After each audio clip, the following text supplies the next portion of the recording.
does it sound like?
The broadcast is now starting. All attendees are in listen-only mode.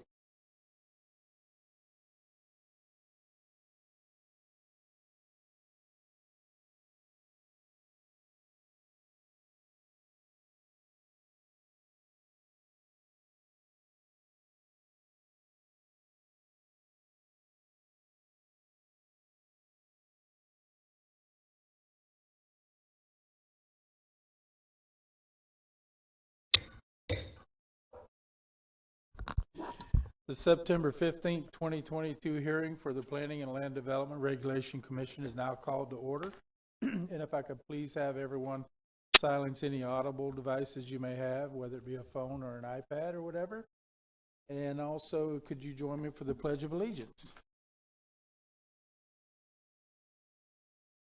Pledge allegiance to the flag, to the republic, stands God.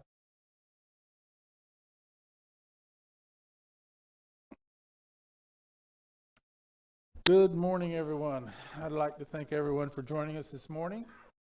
Those of you who are in the chambers and those of you listening on the PLDRC webinar. And at this time, Ms. Ray, could I please have a roll call? Member Feller, Here. Member Young, Present. Member Shelley, Here. Member Bender, Member Costa, Here. Member Sixma, Here. Chair Mills. Here. Thank you, Ms. Ray. Okay, we do not have any minutes to go over today, so I'll go right into my comments and would say if anyone would like to speak to any the cases being heard today, for or against, if you'll, at the back of the room, there's a form that you can fill out and hand to Ms. Ray to my extreme left. And then when it comes time for public participation, I'll ask you to come forward and get your comments. And at that, and I would like also, and then after that, I'll give the applicant a opportunity to address any concerns the speakers have and address any questions the commissioners may have. And at this time, I would like to turn it over to Mr. Soria for legal comment. Thank you, Mr. Chair, and just as a reminder for the public that decisions by this body on special exception cases and cases which rezone real property from one classification to another pursuant to the zoning ordinance are recommendations only to the county council and do not constitute a final hearing. So new evidence may be introduced at the county council public hearing. Decisions on variances made by this body constitute final action subject to an appeal to the county council. And what this means is that no new evidence may be presented at the time of the county council public hearing on the appeal. An aggrieved party that appeals such a decision is confined to the record made before this body. Hearings by this body on rezonings, special exceptions, and variances are quasi-judicial in nature, meaning this body is acting more like a court and must take into account all oral, written, or demonstrative evidence presented. Their decisions on these cases must be based on competent substantial evidence in the record. Competent substantial evidence has been defined as that evidence a reasonable mind would accept to support a conclusion. Thank you, Mr. Chair.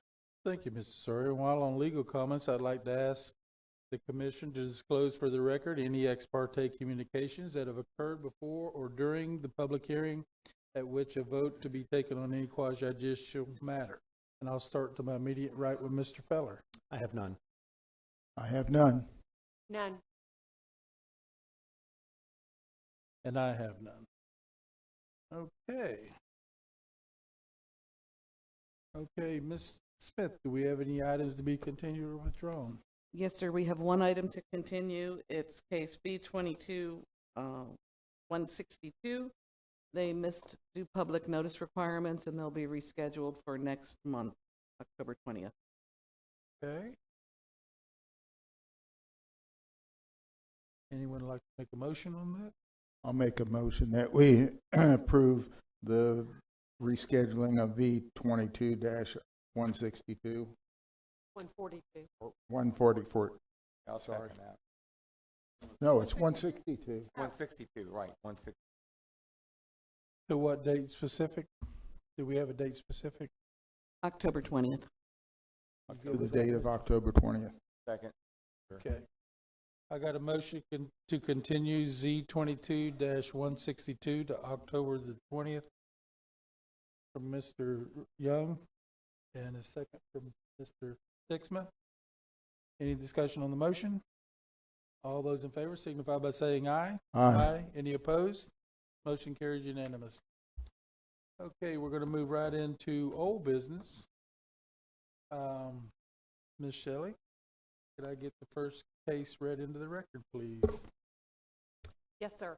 Case number Z-22-121, a rezoning from the mobile home park MH1 zoning classification to the urban mobile home MH5 zoning classification. Thank you, Ms. Shelley. And I think this is Mr. Hanson, is it not? Yes, sir. Michael Hanson, Planning Development Services. This particular case was continued from last month as it needed to meet public notice requirements. So if you recall, a few months ago, we did a similar case to this where we rezoned a couple parcels on Whiting Way in Section 3 of Terramar. And I let you know that there'd be further cases coming forward. We actually have 3 all on Whiting Way today. And this one here is for Steve and Nancy Barnes. And their particular parcel is both conforming to the existing zoning classification of MH1 and the proposed zoning classification of MH5. The purpose for the rezoning is that the applicants would like the ability to build site-built homes. The MH1 zoning classification does not allow for site-built homes to be constructed, where the MH5 zoning classification does. In the Terramar Mobile Home Park, it's made up of 3 different sections. There's Section 1, Section 2, and Section 3. Section 1 and 2 are zoned MH5, which allow the owners of those lots to build a site-built home, whereas Section 3 zoned MH1 does not. There was, during the platting of Section 3, plat was not officially recorded back when it was originally drawn up back in the 1970s. When the Uniform Zoning Code was adopted by the county in July 28th of 1980, the property continued to have the MH1 zoning classification because at the time, the majority of it was owned by the park at the time, which was the River Hills Mobile Home Colony, where the other 2 sections, because they had been owned individually, lots were owned individually, it had been zoned MH5. At the time, however, lots were starting to be sold off individually in Section 3. If the plat had been recorded correctly when it had originally been drafted, it's more than likely that Section 3 would have been zoned MH5 to be consistent with the Section 1 and Section 2 portions of Terramar. The proposed zoning to MH5 is compatible with the location for the subject parcel. The canal right to the south of it is zoned MH5. There's 2 parcels that are essentially just shy of being adjacent. There's 1 parcel in between this subject parcel and the last 2 parcels that the county council rezoned to MH5. And then we have 2 other parcels later on that are to the west of that run up and essentially abut the MH5 zoning of Section 2 of the park. I'm available for any questions the PLDRC may have. Thank you, Mr. Hanson. Any questions for staff? Is the applicant present? Okay, I don't see the applicant here, so we're going to move forward. Do we have anybody who'd like to speak to this case, Ms. Ray? No, sir. Okay. We're going to close the floor for public participation, open up for commission discussion or a motion. I'll be glad to make a motion. Yes, ma'am. I move that we forward case number Z-22-121 to County Council for final action with a recommendation of approval.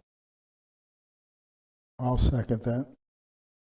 Okay, I got a motion from Ms. Shelley to forward the rezoning application case Z-22-121 to the County Council for final action with recommendation of approval, and a second one from Mr. Young. Any discussion on the motion? All those in favor signify by saying aye. Aye. Any opposed? Motion carries unanimously. Okay, Ms. Shelley, we go into new business now, and we'll get going on this. Yes, sir. Case number Z-22-150, a rezoning from the mobile home park MH1 zoning classification to the urban mobile home MH5 zoning classification. Thank you, Ms. Shelley. All right, this is Mr. Hanson again. Yes, sir. This particular rezoning is essentially identical to the last one the PLDRC just heard. It's 3 parcels to the west, and for all the same reason as far as the error in the plating, if it had been recorded correctly, it's more than likely that this entire section would have been zoned MH5 to begin with, which would have not needed to be rezoned to allow the applicants to build site-built homes. It's consistent with the urban medium intensity future land use. And I'm available for any questions the PLDRC may have for this one as well. Thank you, Mr. Hanson. Any questions for staff? Hearing none, is the applicant present? Would you like to come forward, please? No, you don't have to. Okay. Anyone have any questions for the applicant? Okay, do we have any public participation on this one? Okay. We'll close the floor for public participation and open up for commission discussion or a motion. I'll be glad to make a motion All right. that we move case number Z-22-150, that we forward that to the county council for final action with a recommendation of approval. And I'll second it again. Okay. I've got a motion from Ms. Shelley to forward the rezoning application case Z-22-150 to the county council for final action with a recommendation of approval, and a second for Mr. Young. Any discussion on the motion? All those in favor signify by saying aye. Aye. Any opposed? Motion carries unanimously. All right, next case, please.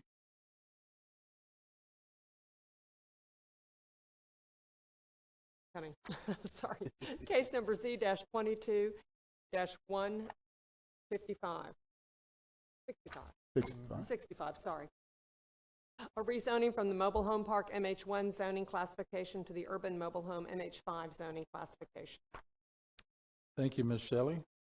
And Mr. Hanson, could I get the report on this, please? Yes, once again, this particular rezoning application is essentially identical to the 2 previous ones the PLDRC just heard. This particular one is located adjacent to the west side of the previous property, as you can see on the overhead screens. And it's consistent with the rezoning to MH5 is consistent with the uniform urban medium intensity future land use, and for the same reasons to support the approval and recommend approval for the rezoning to MH5. I'm available for any questions the PLDRC may have. Thank you, Mr. Hanson. Any questions for staff? Hearing none, is the applicant present? Would you like to come forward? Okay. Any questions for the applicant? Okay, Ms. Ray, do we have any for this one? Okay, we're going to close the floor for public participation and open it up for commission discussion or a motion. I'll be glad to make that motion. Go ahead, Ms. Shelley. I make a motion that we forward case number Z-22-165 to the county council for final action with a recommendation of approval. And I'll second that.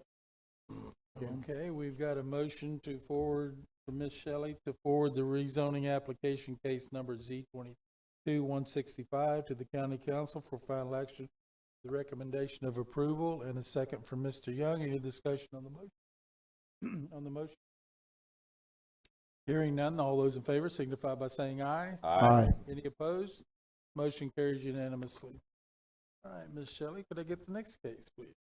Yes, sir. Case number PUD-22-101, major amendment to Brigadoon Fish Camp B PUD. Thank you, Ms. Shelley. And this is Mr. Shams. Hi, good morning. Steve Shams with Planning Development Services. This is a major amendment to an existing BPUD, and it will add an additional parcel. The new parcel will be rezoned from B5 to PUD. The original PUD was adopted in 1998 to codify an unpermitted takeout food facility and establish fishing-related shop, like a bait and tackle shop. Phase 1 and 2 are complete, and the amendment will add phase 3 to complete the new improvements. On the aerial image on the right-hand side, the new parcels on the left, and existing is on the right. The improvements include expanding parking off-street for 16 spaces and an outdoor seating deck of approximately 2,200 square feet. The parking space number is consistent with the county's parking regulations, and the improvements will allow the business to transition from a seafood takeout and bait and tackle shop to more of a full-service restaurant. County staff has reviewed the proposal and doesn't have any concerns, and we recommend forwarding to the county council for approval. And I'm available for questions if needed. Thank you, Mr. Shams. Any questions for the staff? Hearing none, is the applicant present? There you go, Mr. Storch. How are you doing? Good morning. Good to see everybody. This is the one I was looking for, yes. And I've got, if we can, I can hand them out. We can, all right, just. Name and address. For My name is Glenn Storch, 420 South Nova, Daytona Beach, Florida. There we go. This is one of the reasons why I love being a Floridian. These are the sort of restaurants and little places that everyone loves. And so Brigadoon's has been there for literally decades, and it's an institution. And the fact you have that sort of thing in Florida is great, but you also have to be able to maintain it. You have to be able to grow a little bit. You have to be able to make sure that the patrons can get there, they can park, they get in and out without causing problems with the rest of the community. That's what we've done in this case. So in this case, we've worked very closely with staff, and I greatly appreciate all the work the staff has done on this matter. There is a better parking area now. There'll be outdoor seating, again, for a fish camp type area is a great thing. And I don't know if anybody if you've been there, but the fish itself is great. So it's not an advertisement, it's just the fact. So that's the sort of thing we're doing here. It meets all the criteria, but more importantly, it creates a unique place for Florida and for Volusia County. I can go through the slides real quick. I mean, basically, it's a major amendment because of the fact we're adding a piece of property to it for the additional parking. It was originally approved in 1998. We just talked about that. It's outgrown the original parking lot, which is one of the problems, especially with people even coming for the takeout. We've bought the additional commercial property to allow for this. It will comply with all the LDC requirements for off-street parking and the driveway access into US 1. It meets all the landscape requirements, all the stormwater requirements, Florida-friendly landscaping. I mean, we've done everything right in this. And again, I appreciate staff and everything they've done to help us with that. It's consistent with the comp plan. Minimal impact to the environment will have a positive impact on the area and adjacent properties. Little or no impact to government services.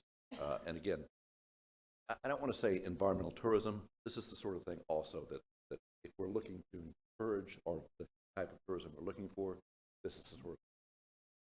That's it. Is there any other questions? Okay. Any questions for the applicant? Okay. Thank you. Do we have anyone who wants to talk this case? That's right. No one? Okay. We'll close the floor for public participation and open up for commission discussion or a motion. I'll be glad to make a motion. Go ahead, Ms. Shelley. I make a motion that we forward the rezoning application, case number PUD 22-101, to County Council for final action with a recommendation of approval subject to staff recommended conditions. Okay, I've got a motion from Ms. Shelley to forward the rezoning application case number PUD 22-101 to County Council for final action recommendation of approval, subject to the staff recommended conditions, and a second from Mr. Sixma. Any discussion on the motion? Yeah, I'd like a question for staff real quick. This is a Shell parking lot, correct? Yes. Just curious, how does that play in as opposed to a pervious parking spot there? Why would that not be required as opposed to a Shell? A regular asphalt? So just to clarify, this item will still go through staff review which is when they will talk about all of the engineering On the requirements. final We're site just plan? establishing the use. Got it. Right, and they have the right to come in and ask for waivers Got to it. the code if that is their choice. Okay. And if I could answer that to a certain extent, I mean, part of this is the ambiance. We're trying to create an ambiance of a small fish camp, not of a major restaurant. So the Shell parking lot's one of the things we'll be asking. Mr. Storch, if I could ask one question while you're up there. There are homes on the riverside. Yes. Yeah. Have you reached out to any of those people? Oh, we have, Yeah, I plus figured. because one of them owns this. Yeah, well, I know one, and then the others there. Right. I just wanted to make that point because it seems like, and not that I'm okay, I'm happy with all these things moving through Right. quickly. I mean, we're familiar with the other things, but this is this is a great It property. is, and It's a good local business and it's very strong. and we've also worked very closely as far as creating the buffer along that area as well. Appreciate you. I might add, this is originally B5, heavy commercial. Absolutely. Right. So, yeah. And something else I'll add is Hidden Treasure right down the road. They have a Shell parking lot also. Glad to hear that. Okay. Any more discussion on the motion? All those in favor signify by saying aye. Aye. Any opposed? Motion carries unanimously. Ms. Shelley, could I get the next case, please? Yes, sir. Case number V-22-118, variances to the location of an existing accessory dwelling unit and the minimum yard requirements on prime agricultural A1 and resource corridor RC zoned property. Thank you, Ms. Shelley. Mr. Shams, this is yours. All right, good morning. So this case is requesting 4 variances in total. Variance 1 is the location of the accessory dwelling unit that's existing. Variance 2 is to the size. And then variances 3 and 4 are to the minimum yard requirements for 2 barns on the north side of the property. The property itself is very large, at approximately 24 acres. It has significant tree coverage that provides a visual barrier from Lake Winona Road, which borders it on the west side. The single-family home on site was built far back from the road near a pond on the eastern side of the parcel. The applicants had need for an ADU on site for a family member and built one in an available area, but did so without a permit. Since the home is so far back from the road and has a front yard on Lake Winona Road, the ADU is located forward of the principal structure. In addition, the ADU is about 1,000 square feet, which is larger than 50% of the principal structure, which is approximately 1,400 square feet. There were code violations filed in February 2021 and June 2021, recommending a variance to resolve the code violations. The variance was filed in May 2022. When I reviewed it, it was originally only for the ADU, but I found the 2 barn structures inside the side yard on the north side of the property. The applicant was contacted and a variance request was expanded to include them. Overall, staff is recommending denial on these variances. Variance 1 fails one of the 5 criteria, as the conditions are a result of the applicant. And variances 2 through 4 fail 2 of the 5 criteria, as there is not a special condition on the property and the circumstances are a result of the applicant. However, if the PLDRC finds evidence for approval, staff has recommended 3 conditions.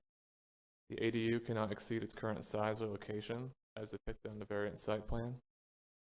The applicant shall obtain an after-the-fact building permit for the ADU upon approval of the variances, and the accessory structures shall remain in the current size and location as depicted on the variance site plan. I'm available for questions if needed. Thank you, Mr. Shams. Any questions from staff?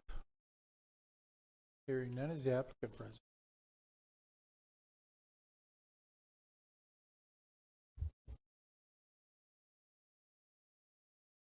Good morning, sir. Take your Good seat. morning, Michael Witcheniak, Engineer Permits Inc., 311 South Woodland Boulevard. I'm here representing the Newcombs who are here. I'll go through a few of these things.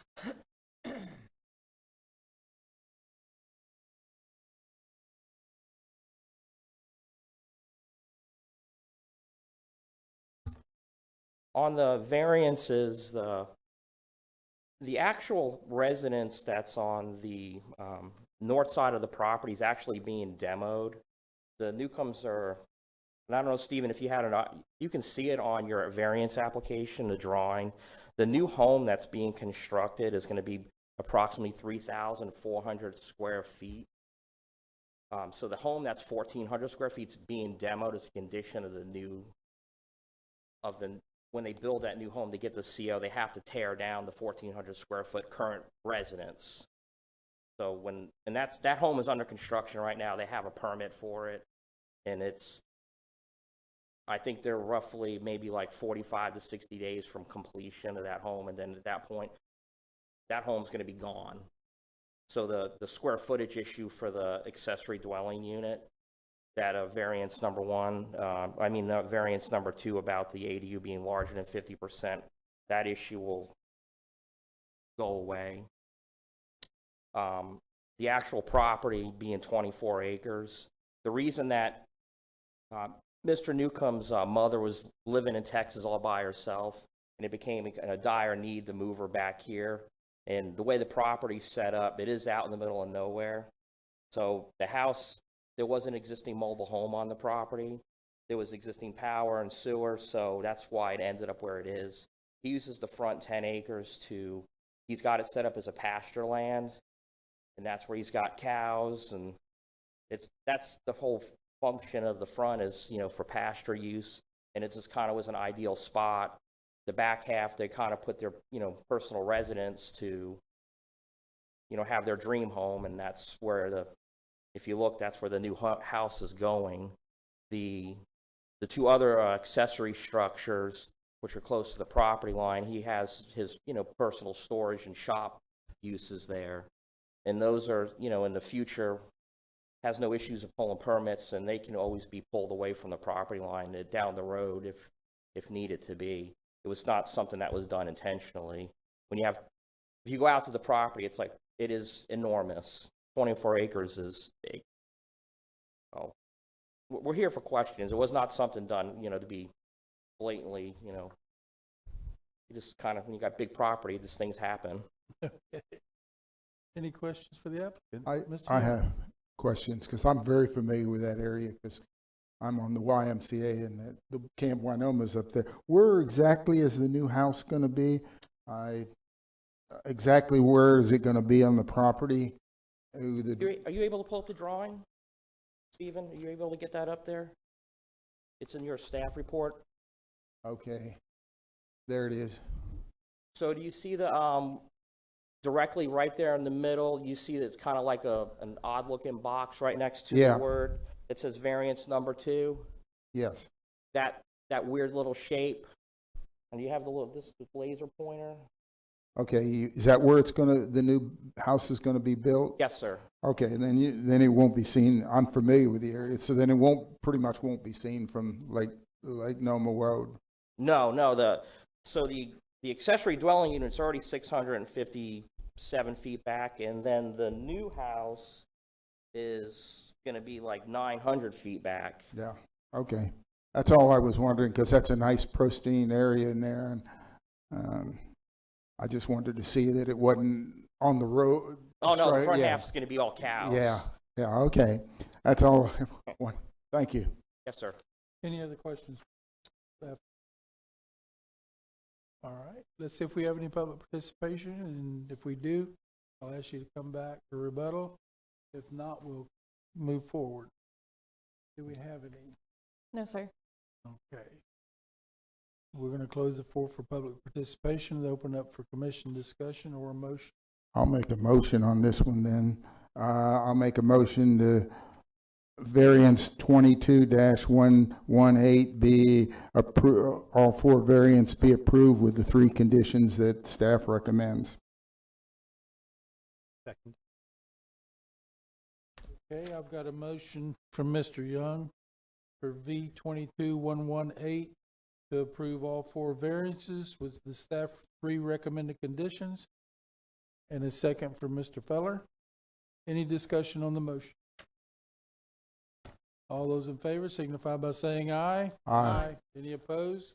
Motion carries unanimously. All right, Ms. Shelley, could I get the next case, please? Yes, sir. Case number V-22-130, variance to the minimum yard requirements on commercial marina B7 zoned property. Thank you, Ms. Shelley. And this here is Mr. Hanson. Yes, sir. Michael Hanson from Planning and Development Services once again. This particular variance case, we did receive an email notice actually yesterday that the ownership for the property has changed from the 1485 Lakeview Drive LLC to the Tropical Resort and Marina on Lakes Beaufort LLC. However, the new current owners have retained the current or the applicant for the case and are continuing to proceed with the variance request. That said, the variance request is an effort to clean up and resolve the final code violation on the property. There's been two previous variances that were granted by the PLDRC in recent years, one in 2020 and one actually earlier this year in February.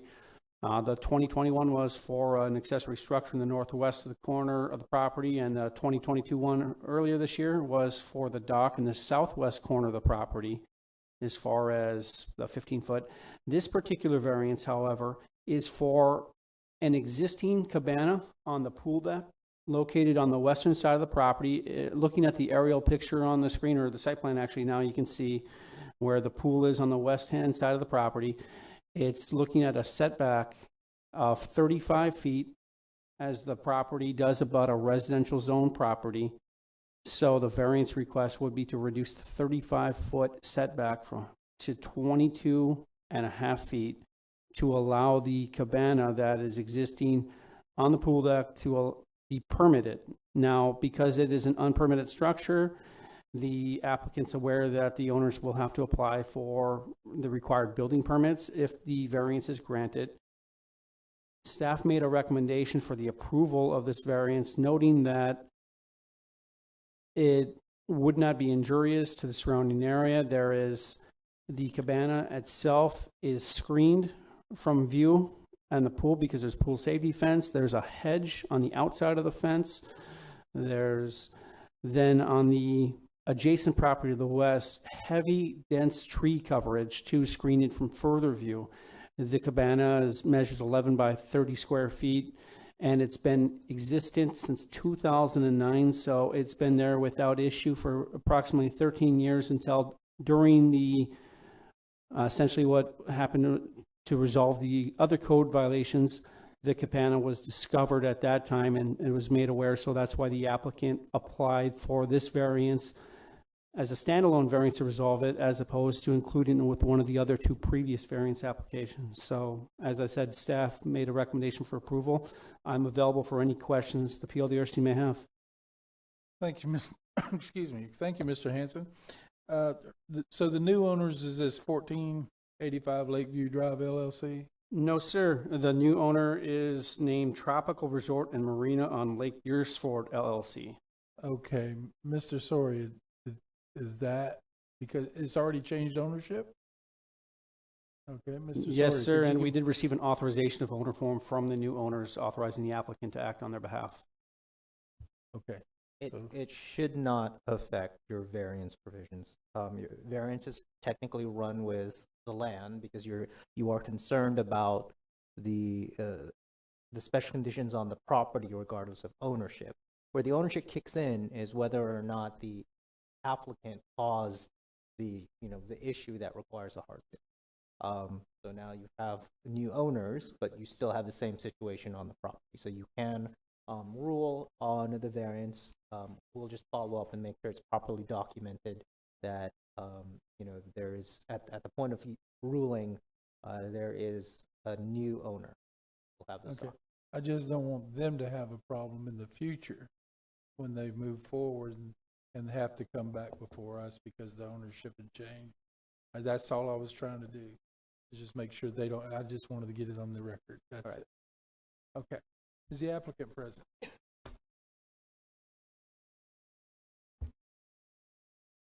Good morning, all.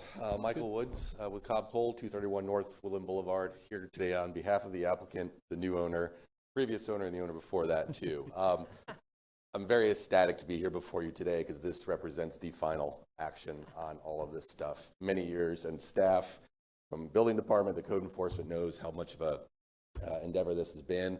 I do apologize for having to come back before you on this. From permitting standpoint, it was in the file and in the system at the county that this was encroaching into the setback area when we did, I think, even the northwest storage shed. But I don't know why nobody questioned as to whether or not it had been permitted properly or not. There is a permit already submitted to the building department to get it permitted after the fact. The engineered plans have already been submitted. It was at that time that they realized the encroachment into the setback. I don't know if they had treated it as part of the pool deck, but it's a vertical structure and there's a roof on it. And if it had just been a wall, I think we wouldn't have even needed the variance, but because there's a shade structure on it, here we are. And again, this is still coming through from the master cleanup from back when the car entity owned it. You are now a third ownership entity from there, but once this gets done, it's in the hands of the building department, and I understand they'll turn this around pretty quickly. If you've got any questions, I'm happy to answer them for you. Thank you, Mr. Woods. Any questions? Yeah, I just have one question that's concerned. Is the vegetation that blocks the cabana from the residential area, the foliage there and all, I guess they're going to leave that. I mean, there's not going to be any change. Yeah, and I think that's more of a and also element of it because the way that the structure is kind of located, I think you can see a photo in the picture there. Yeah. The reason why I kind of mentioned the cover, if that roof structure was removed, it would be permitted as just a wall that was off. But there's already a wall on the property, so there's kind of multiple layers of screening. So there's multiple barriers from any neighboring property from seeing it. There's vegetation on our property, but there's more vegetation on the other side as well. It's tucked away. It's been here since 2009. No one Okay, really then knows. there's no, okay. I was just concerned that maybe that would get tore down and then it would be seen again. No, and I guess if all the vegetation was denuded, you'd still have a screening. I believe there's a fence along the property line, and then this structure is the screening structure of that corner of the pool deck. So, but it's, again, still 20 some odd feet off the property. Thank you. Okay, any other questions for the applicant? Okay, thank you, Mr. Thank you very much. Ms. Ray, do we have any public participation forms for this one? No, sir. All right, we're going to close the floor for public participation, open it up for commission discussion or motion. I'll make a motion on variance 22-130 that it's approved with the two conditions as staff recommend. Okay, I've got a motion to approve the variance case V22-130 as the variance successfully meets all. Where are we at? From Mr. Young and a second from Mr. Bender with the two staff recommended conditions. Any discussion on the motion? All those in favor signify by saying aye. Aye. Any opposed? Motion carries unanimously. Ms. Shelley, could I get the next case, please? Yes, sir. Case number V-22-142, a variance to allow development on a substandard lot on urban single-family residential R9 zoned property. Thank you, Ms. Shelley. Mr. Hanson, this one is yours. Yes, sir. This particular variance that we're looking at is for a flag-shaped property over in the, off of Turtle Mon. As you can see on the aerial there, it was created in this configuration through county action with an approved unrecorded subdivision application for the Peninsula Land and Trade Unrecorded Subdivision 865 and maintains the actual approved configuration at the time. And as you see on the aerial, the property to the north was part of that and also the south. So there's these three flag shape and then the properties that are closer to Turtle Mon. The issue why we're here is because of the width of the flag is 12.5 feet. It triggers our definition for a substandard lot because the width is under 50 feet. And so the application for the variance, staff reviewed it based on the approval of the unrecorded exempt subdivision and the fact that it's remained in its current configuration, and noting that the other adjacent properties are developing a similar developmental pattern. We didn't feel that this particular property would have any kind of injurious fashion to the area. We made a recommendation for approval, noting also that the property to the north did receive a similar variance to allow it to be developed, as was fairly recently, back in 2004. I'm available for any questions the PLDRC may have. Thank you, Mr. Hanson. Any questions for staff? Yeah, is 12 foot gonna be wide enough to get trucks back in there? It's 12 and a half feet wide for the measurement. I know after speaking with the applicant, they've put up a retaining wall to help secure it, to make sure that nothing comes in. And that's the same width that the other property has as well. So speaking with the applicant, I believe he had a truck, and I'm sure he'll talk a little bit here in a moment. But they're working on being able to get everything back there, and I think they're able to do that, sir. I'm looking more at emergency services than personal vehicles.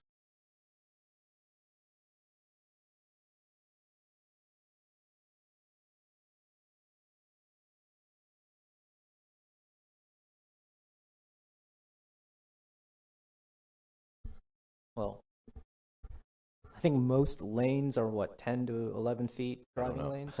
That's your question for you guys. So yeah, most paved driving lanes are around 10 to 11 feet. I'll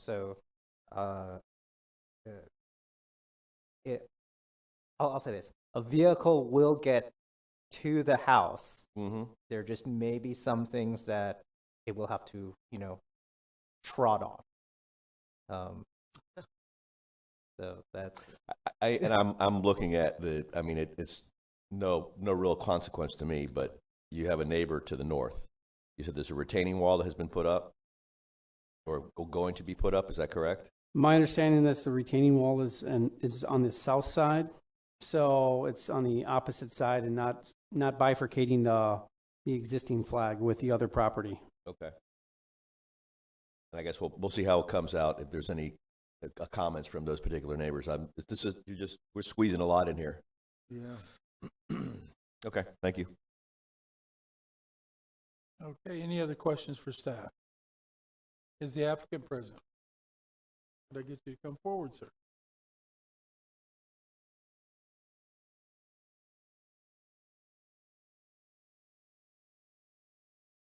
Could I get your name and address for the record, sir? Jay Dennison, and that address is 6920 Turtle Mound Road. Okay, and your address? We just moved in while we're getting this home built here. Okay. Okay. I've got a P.O. box. I do all my correspondence, so Okay. I haven't put that in long-term memory. You've heard the staff report, and is there anything you'd like to add to it? Well, basically, this mirrors the homes to the north and south. The size of the driveway, the lot configuration, and I think Mr. Pretty well covered. Okay. Much better than I'd answer any question. Has one of me. Okay. Mr. Feller, you had a question? Probably more comment than question, but I'm familiar with the area. I live right down there as well too. I think what you probably heard somebody say was squeezing a lot. Bethune Beach is a tough area right now with services and all that stuff.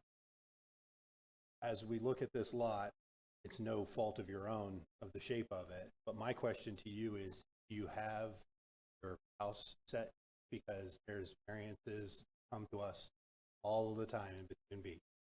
Somebody that wants to build a 500 square foot house on a small, tiny piece of property, there's no access and already has bad water down there and everything.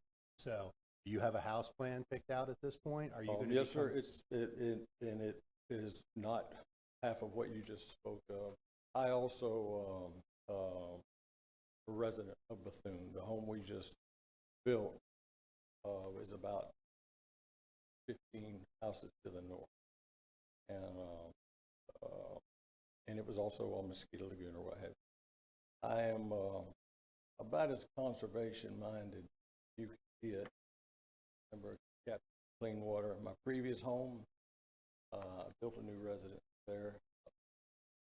No grass, and it looked like a resort. I had no grass, no sprinklers, nothing leaching into the water off of my property. And trying to set an example, I bought that lot, I had one sable in the backyard. If you zoom in on it now, it looks like a junk. Everything that will grow in Bethune, growing in my backyard. Aside from the mangrove, the native grasses as a buffer between the mangrove and the house.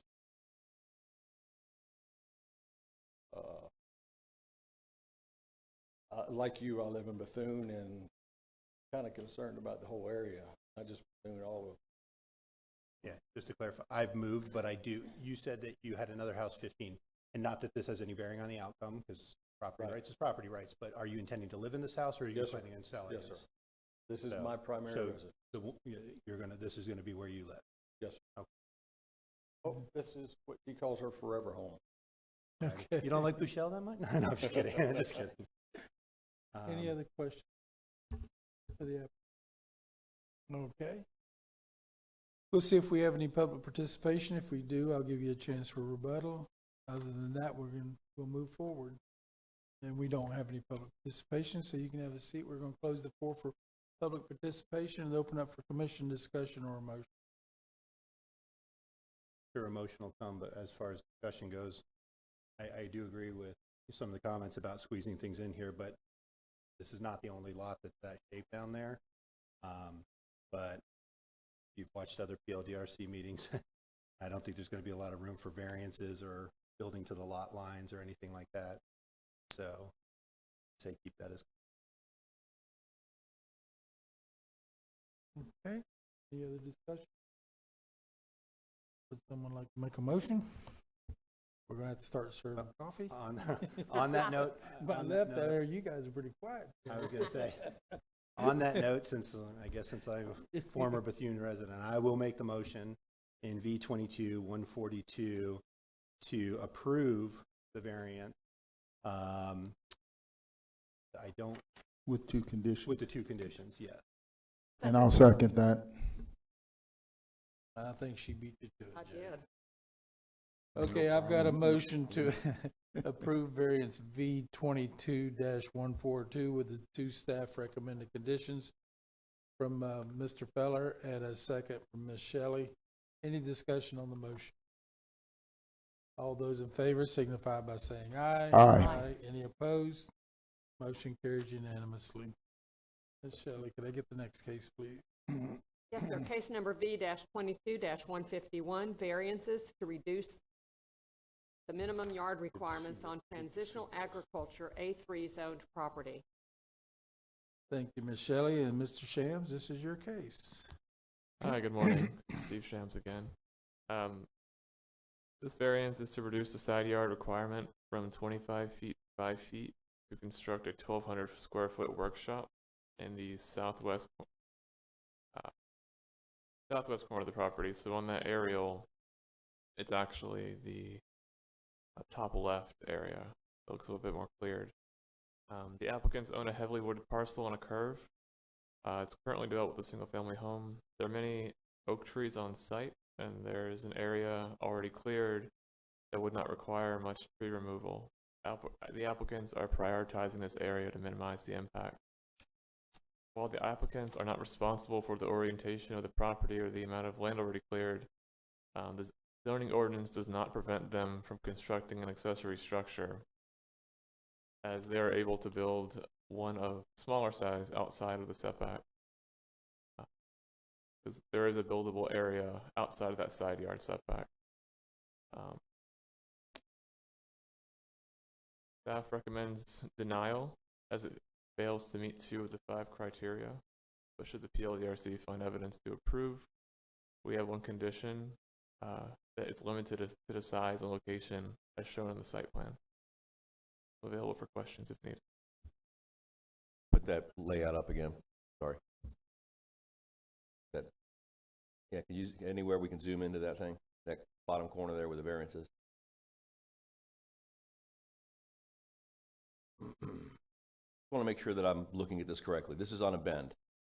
So technically, it's got 2 front yards, correct? Yes, sir. Okay. So I can't tell by the orientation of this layout, but the workshop itself, where it's backing up on the left-hand side, is that another property line or is that a front yard? That's a property line. It's a side Property yard. line. So the front yard is directly below it and to the right of the picture? Is that correct? The front yard is the curve. The entire curve? Yes. Okay. So, and if we can go back one more picture, the one that's got the photograph aerial. Yep. All right. So again, can you zoom into that top corner? Because the 2 drawings are reversed from mirror image of each other, which is throwing me off. All right. So the clearing in the top left-hand corner is where they're looking at putting that building, correct? Yes. My question is this, because the building isn't that large, is what's preventing them from shifting that building to the right to keep within that 25-foot setback as opposed to dropping all the way to 5? I see a lot of clearing space there. Is there a wetland? Is there a septic tank? Is there something there that I'm not seeing? I believe it's because of existing trees. They're trying to preserve the trees. It looked to me like it's pretty clear there. Yeah. It's pretty bare there. Okay, I'll wait to see what the applicant has to say. I just want to make sure there was no other circumstance like a gas line or a septic or something else that was pushing them to the far left. No, I didn't see anything when I reviewed Okay. it. All right, thank you. Ms. Shelley? Yes, and just a question as well. That's a concern of mine in looking at the site. But I noticed it also says here that the property to the west, which is a single-family residence. Have we not received anything from that single-family resident where he's moving or they're moving to the 5-foot? No, ma'am. Okay, great. Thank you. Any other questions for staff? Okay, hearing none, is the applicant present? Could I get you to come forward, please?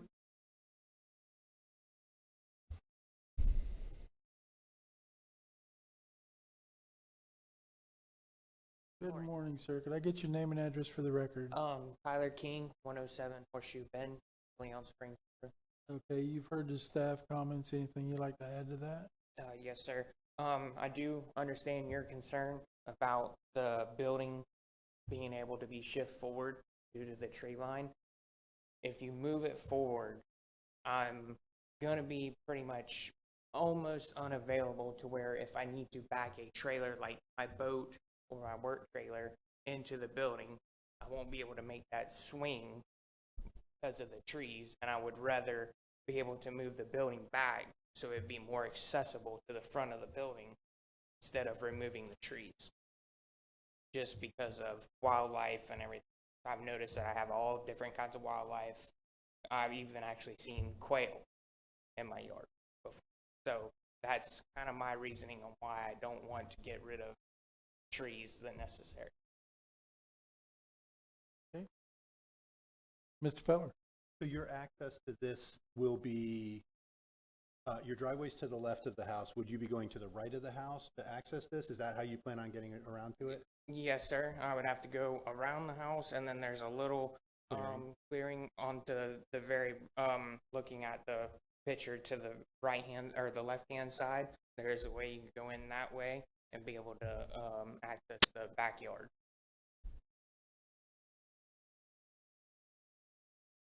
This is 2.5 acres, correct? Sorry, 2.5 acres? Yes, sir. Ms. Shelley? And is 5 feet the minimum? You know, you're talking about the swing. Yes, ma'am, the swing. And the only reason why I said 5 feet is because whenever I first started this process, I made a phone call asking what my setbacks requirement were. And the lady on the phone, I don't remember who I talked to, she told me that I could put it 5 foot off of the 2 property lines, is what she told me. But I guess being that the building is over so many square foot, it has to be so. And the way I measured everything out, that's the only property line that I really need to be. A minimum of 5 foot would be great. but 25 foot from that property line, I just don't see it being feasible for me.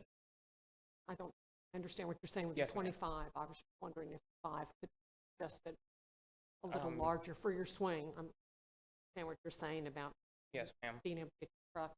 Ma'am. And I do have, I have a 40-foot gooseneck trailer, so I'm making a swing with that. I don't know if anybody, it's, you need 40 acres really to turn it around. So, I'm just trying to make it, just as easy as possible for me, of course, and, preserving trees and everything. Have you had any contact with your neighbor to the west? I have sent certified letters to all 10 adjacent Certified. properties and I have verbally spoke to them, and I have no complaints, personally to my face. So, Okay. And great, thank you so much. Thank you. Mr. Bender? I'm looking at right back in that corner, the neighboring property to the south. I see a structure there. What is that? I think it's a little workshop that a previous owner has had there for many years. And to be honest with you, I don't even really think it's occupied anymore. I know he has another workshop closer to the house. I think it's more lines as a little tool shed. Okay, and then the next question would be, when you're talking about trees, are those water oaks, or are those iron oaks, or what? There's a mixture of pines and live oak. So I do, they produce acorns and they drop and so on. Any other questions for the applicant? All right, so- What are you doing with the 40-foot trailer right now? Actually, currently I have it parked somewhere else at the point where I have it parked at, but I just say if I need to make a repair on the trailer or anything like that, it would be easier for me to pull it in. Okay. All right, let's see if we have any public participation on this. Do we have any? Okay. We'll close the floor for public Thank you. participation, open up for commission discussion. I might add, here we go again with the A3 zoning. It's an agricultural property. If this was in residential property, it'd be a 5-foot setback from the property line. If he had an agriculture exemption, he could go to the property line. So here we go again, we're getting, the agricultural properties are getting penalized for not being bona fide agricultural use. Complete in agreement with you. Yes. And so I see no problem. I mean, and more than likely when he called in and asked for the setback, being that it was a residential area, Exactly. that's why he was told 5 feet. So, Mr. in Chair, saying there's one that- other thing I'd like to add for your consideration. So if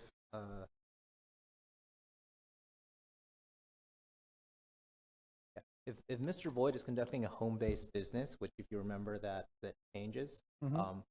the home-based business are allowed, but any heavy equipment or equipment must be not visible from adjacent properties or the public rights of way. So that usually entails a storage building or screening.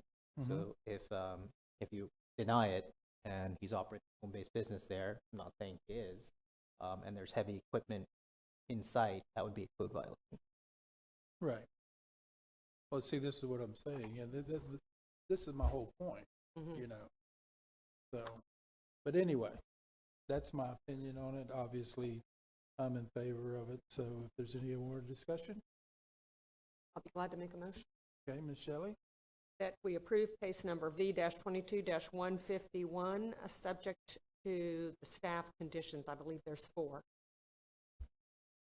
Okay. Okay. I think there was only one staff condition. Right? Started to say, I don't Oh, no, there think was 4. Oh, No, that's property rights. That's 4. property rights. Oh, I thought okay. it was variances limited. Yes, one. One. One staff Second, condition. yeah. Okay. So I've got a motion from Ms. Shelley. Who seconded it? And Mr. Sickman seconded it? Okay. Okay, I've got a motion to approve variance V-22-151 with this, with one staff recommended condition from Ms. Shelley and a second from Mr. Sixma. Any discussion on the motion? All those in favor signify by saying aye. Aye. Any Aye. opposed? Was there an opposition? Oh, okay. Late. Okay. All right. Motion carries unanimously. Okay, Ms. Shelley, could I get the next case, please? Yes, sir. Case number V-22-152, variances to reduce minimum yard requirements on prime agricultural A1 zoned property. Thank you, Ms. Shelley. And this next one is for Mr. Sham. Hi, good morning again. This case is for two variances to reduce minimum yard requirements on A1 property. Variance 1 is to reduce the rear yard from 50 feet to 49 feet, and variance 2 is a side yard from 50 feet to 39 feet. This is to construct a 900 square foot manufactured home. The previous manufactured home on the property was demolished due to storm damage, I believe. Applicant is seeking to replace the home with a slightly larger one, and the proposed structure will utilize a different building footprint. The property itself is half an acre, which is very unusual for an A1, but is beholden to the setback requirements of the A1, which are quite strict for this size property. The A1 typically requires 100 feet in the front, 50 feet in the side and rear. These requirements make the property unbuildable, as the property is only 200 feet long and 100 feet wide, so you couldn't put anything on this property if you were beholden to the setbacks. So staff recommended approval as all the criteria are satisfied, and I'm available for questions if you have any. Any questions for staff? Hearing none, is the applicant present? Would you like to come forward? No? Okay. Okay. Do we have any public participation, Ms. Reagan? Do we have any public participation for this case? No, sir. All right. We're going to close the floor for public participation and open up commission discussion or motion. I'm glad to make a motion. Ms. Shelley? Case number V-22-152 be approved. Okay. Do I have a second? And I got a second from Mr. Six. Okay. I've got a motion to approve variances 1 and 2 for V-22-152. Is there any staff conditions on this one? You might want to, are there? Are I there any- said no. in Okay, case I'm there was wrong. no staff condition. Variances 1 and 2 for Ms. Shelley and a second for Mr. Sixma. Any discussion on the motion? All those in favor signify by saying aye. Aye.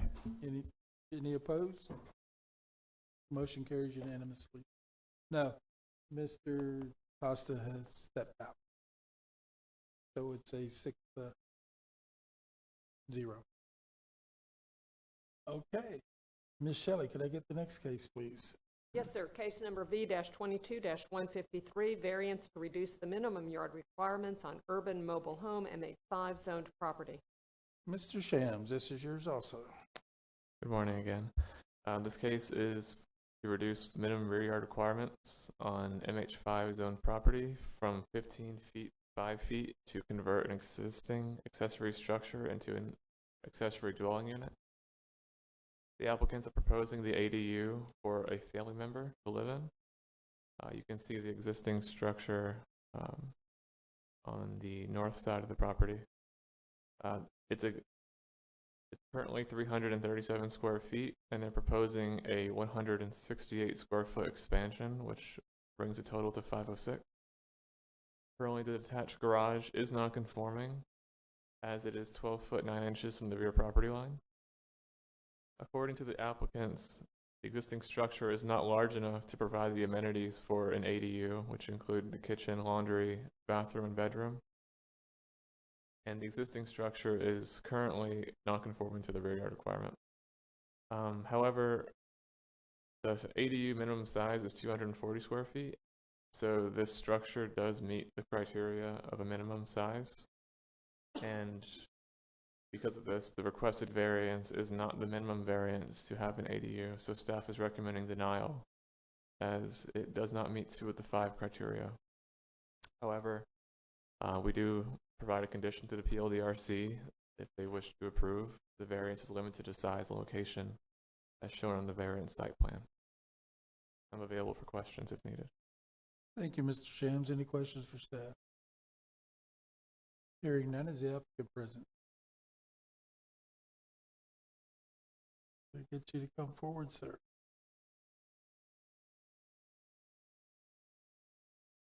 Can I get your name and address for the record, sir? Michael Hurtubise, 117 Alice Street, and Okay, you've heard the staff report. Anything you'd like to add to that? please. No, Okay. Do we have any questions for the applicant? All right, sir. Let's see if we have any public participation. Do we have any public? All right, you can have a seat.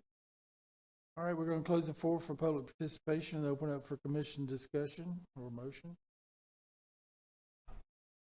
Probably do have one question for staff really quickly. The existing structure that's there is not legal is in the setback because of size, correct? Yes, sir. So when you did the site plan, I mean, whether we were changing this to an ADU or doing anything, it would have needed variance. Is that correct? Yeah, the result. Have any issues on? Make a motion in case V22-153 that we approve the variance with the one staff condition. I got a motion to approve variance of V22-153 from Mr. Feller and a second from Ms. Shelley with the one staff recommended condition. Any discussion on the motion? All those in favor signify by saying aye. Aye. Any opposed? Motion carries unanimously. Ms. Shelley, could I get the next case? Yes, sir. Case number V-22-155, a variance to reduce the minimum yard requirements on urban single-family residential R4 zoned property. Thank you, Ms. Shelley. And Mr. Shams, could I get the staff report? Sure. Good morning again. This variance is to reduce the front yard requirement from 25 feet to 21 feet for a single-family home. The parcel is a vacant corner lot subject to 2 front yards. The yard requirements are 25 feet for the front and then 20 feet total on the sides with an 8-foot side minimum. The proposed home is approximately 1,734 square feet, which exceeds the minimum size for an R4 zoned home. While the south yard is technically a front, it acts as a side yard and would otherwise meet the 20-foot requirement. Though the applicant is not responsible for the orientation of the lot, the literal interpretation of the zoning ordinance would not prevent them from building a home. The size of the home could be reduced, or the dimensions could be shifted east to meet the yard requirements. The proposed variance is not the minimum variance to make use of the property. Therefore, staff recommends denial as it fails to meet 2 of the 5 criteria for a variance, but offer the condition for the PLDRC if the size and location are limited to the structure shown in the site plan. I'm available for questions if needed. Thank you, Mr. Sham. Any questions for staff? Is the applicant present?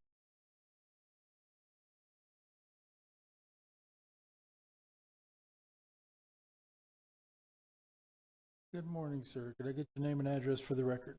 Zacharias Santana, 8455 Doverville Lane, Orlando, Florida.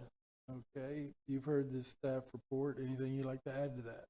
Yes, I request that this variance to be approved since we purchased in this area 18 lots, we have developed and try to develop the area, and we make the same layout for plan for all house to minimize the cost and be consistent with the price in the area. So if it is not approved, we're gonna have to redo all the plan, not all the plan for this area, this house only. And we're gonna include more cost and everything, so it's not going to make it worth to build there due to the cost. And like Mr. Shem said, the house, if shift to the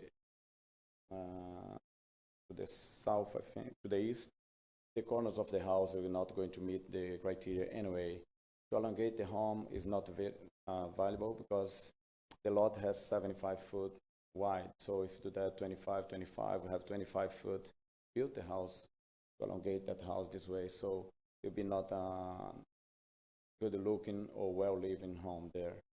So due to the variance is only 4 feet, and this is to the south front yard of the house, we have 21 point something that we're gonna have the setback, plus we have about 10 to 15 yards, that's the public land.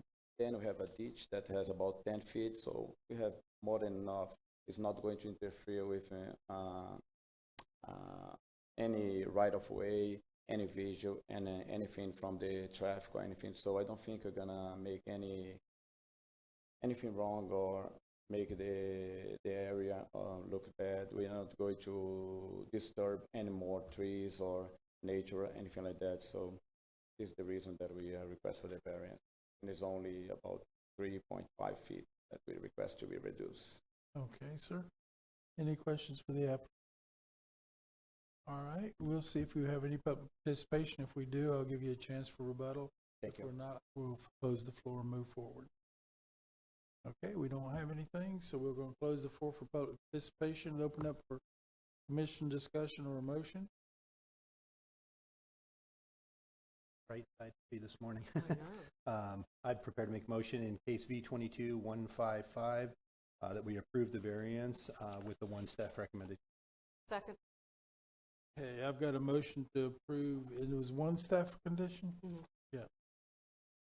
To approve variance V22-155 with the one staff recommended condition for Mr. Feller and a second for Ms. Shelley. Any discussion on the motion? All those in favor signify by saying aye. Aye. Aye. Any opposed? Motion carries unanimous. Ms. Shelley, could I get the next case? Case number V-22-161, variance to reduce minimum front yard requirements on Osteen Transitional Residential OTR-1 zoned property. Thank you, Ms. Shelley. Mr. Shams, this is yours.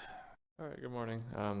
The applicant's seeking a variance to reduce the side yard requirements from 25 feet to 10 feet to build a single-family home.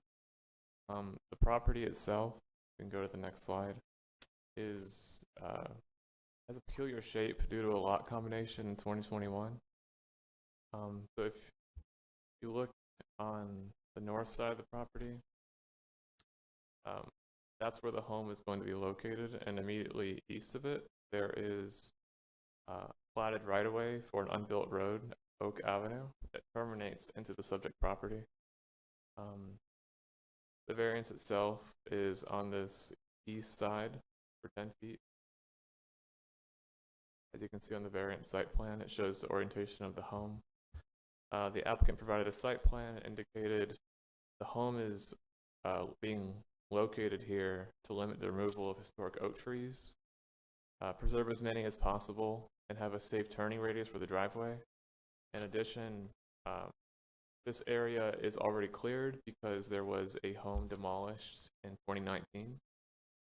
The applicants are looking to use the same location for the building footprint and utilize existing utilities. The east front yard in question is being utilized as a side yard, and the proposed home would meet side yard requirements. Side yard requirement is 10 feet, whereas the front is 25. However, a literal interpretation of the zoning ordinance does not prevent building of the home, and the proposed variance is not the minimum variance. Staff recommends denial as it fails to meet these two criteria, but we offer the PLDRC a condition that the size of the home and location be limited to the variance site plan. Thank you, Mr. Shams. Any questions? Mr. Feller? Just one quick question. Obviously, Oak Street terminus is into this property. There's no plan for the county to develop anything on the end of Oak. Yeah, I can't speak to that. Any other questions for staff? Hearing none, is the applicant present? Could I get you to come forward, please?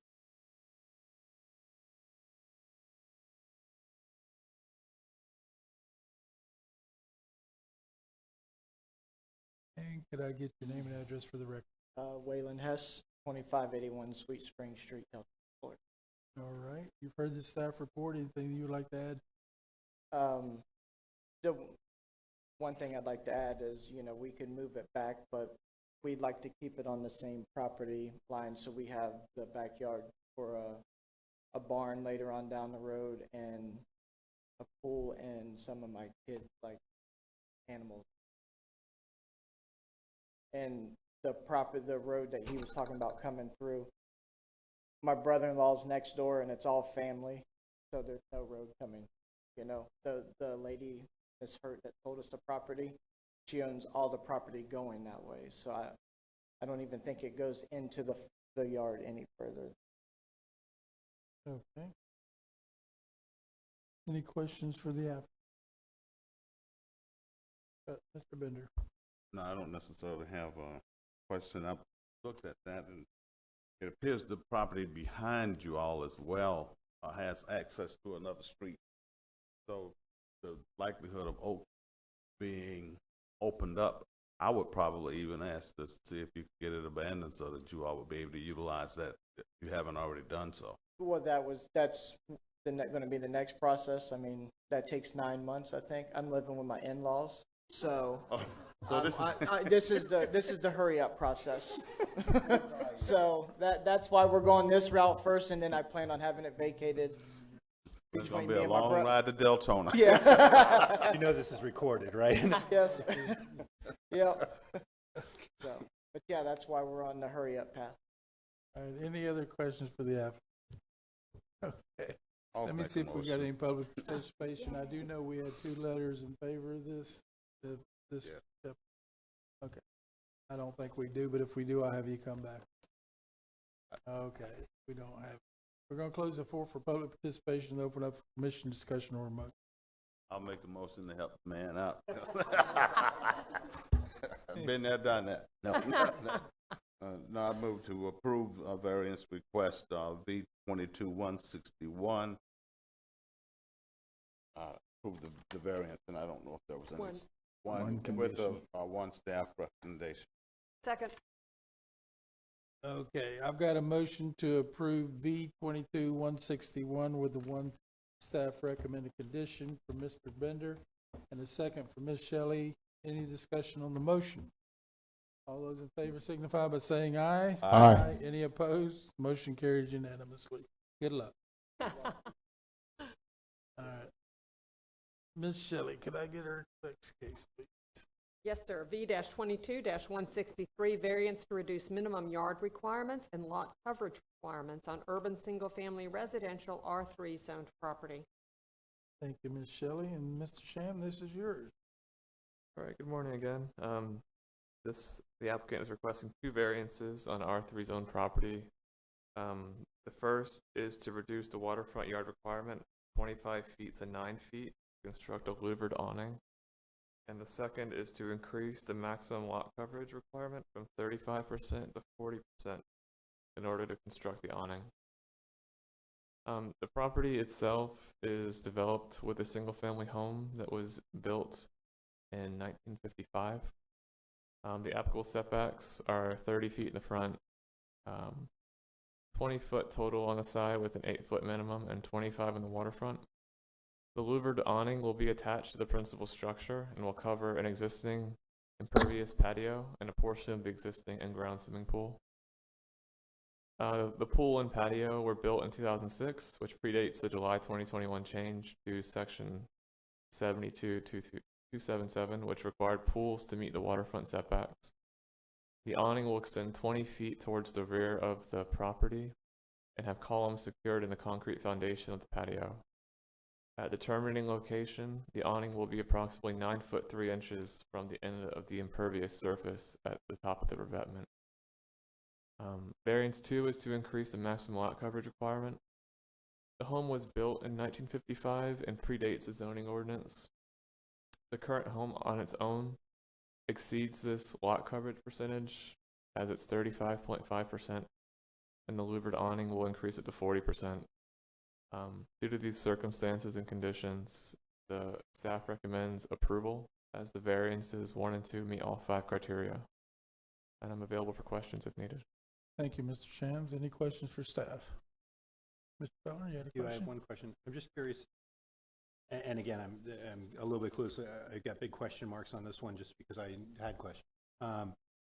Why does this one meet all 5 criteria? Wouldn't this be them wanting to build onto it? It's because the awning itself is covering an area that's already constructed that predates the waterfront setback requirement the county instituted last year. So it's not really, it's not going to encroach on areas that aren't already developed. It's just going to cover it. Okay, thank you. Any other questions? Hearing none, is the applicant present? Okay. Does anyone like to speak to this case? Are you the applicant? Would you like to come forward, sir?